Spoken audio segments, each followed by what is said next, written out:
Advocate Dhavalkumar Ganeshbhai Solanki છે। આજે મેં આમ આદમી પાર્ટી તરફથી મામલતદારની અંદર ઉમેદવારી પત્રક રજૂ કર્યું છે અને હળવદ નગરપાલિકાના તમામ નાગરિકોને અમારો સાથ અને સહકાર આપવા નમ્ર વિનંતી છે। બોલો ભારત માતાની જય। આમ આદમી પાર્ટી દ્વારા ભરવામાં આવ્યું, શું કહેશો? આજ રોજ 30 જાન્યુઆરી એટલે ગાંધીજીનો નિર્વાણ દિવસ। તો આજના દિવસે સૌ પ્રથમ અમે ગાંધીજીના વિચારો લઈને આમ આદમી પાર્ટીની ટીમ અમારા સ્ટેટ સેલ લીગલ સેલના પ્રમુખ શ્રી પ્રણવભાઈ ઠક્કર, મોરબી જિલ્લા પ્રભારી શ્રી પંકજભાઈ રાણસરિયા, મોરબી જિલ્લા પ્રમુખ મહાદેવભાઈ પટેલ, હળવદ શહેર પ્રમુખ વિપુલભાઈ રબારી, હળવદ તાલુકા પ્રમુખ ચંદુભાઈ મોરી તેમજ અમારા બંને ઉમેદવાર અને તમામ ઉમેદવારો અને અમારા પાર્ટીના હોદ્દેદારો સાથે આજે અમે આમ આદમી પાર્ટીના બંને ઉમેદવારોના ફોર્મ ભરવા માટે મામલતદાર કચેરીએ આવ્યા છીએ। આ તકે મીડિયાના મારફતથી હળવદની જનતા, ગુજરાતની જનતાને અને દેશની જનતાને એક સંદેશ આપવા જઈ રહ્યા છીએ કે સૌ પ્રથમ આમ આદમી પાર્ટી નગરપાલિકાની ચૂંટણી હળવદની અંદર લડી રહી છે। એની અંદર પણ સૌથી પહેલાં જે આમ આદમી પાર્ટીની વિચારધારા છે કે યુવા એજ્યુકેટેડ ઉમેદવારો હોવા જોઈએ, જેથી કરીને થોડા કાયદોને જાણી શકે। પરંતુ અમે હળવદની જનતા માટે ઉમેદવાર જ એવા આપ્યા છે કે કાયદોને જાણવાને પોતે વકીલ જ છે,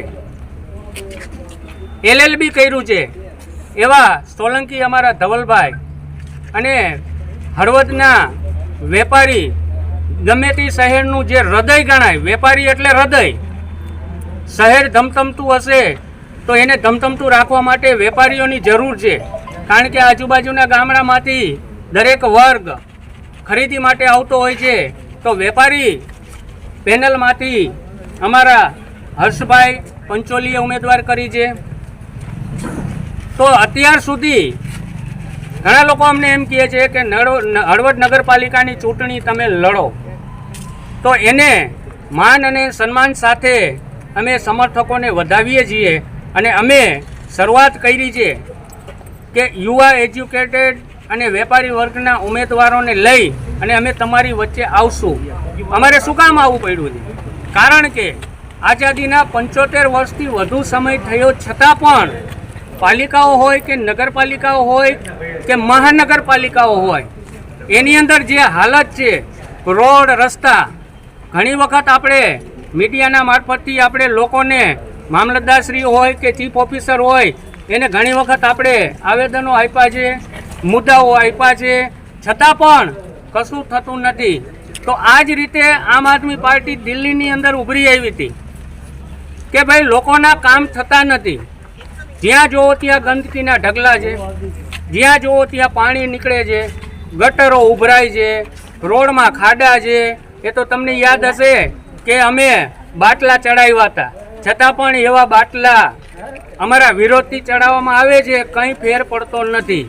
એટલા માટે હવે અમે જનતાની વચ્ચે જઈ રહ્યા છીએ। જે લોકશાહી ઢબે, જે લોકશાહીના હકો છે આપણા, એ હકોને સાથે લઈ અને ચૂંટણી લડવા માટે અમે, અમારી ટીમ, આમ આદમી પાર્ટીની ટીમ આખી ઉતરી છે।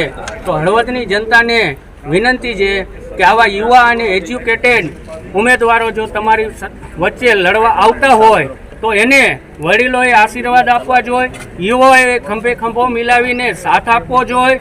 તો આપણી આવનારી પેઢીને સારા રસ્તા મળશે, ગટરના ઉભરાતા પાણીથી મુક્તિ મળશે અને આપણે એક જે હળવદની છાપ છે છોટા કાશીની, તો એ સપનું આપણે સૌ સાથે મળીને સાકાર કરી શકશું।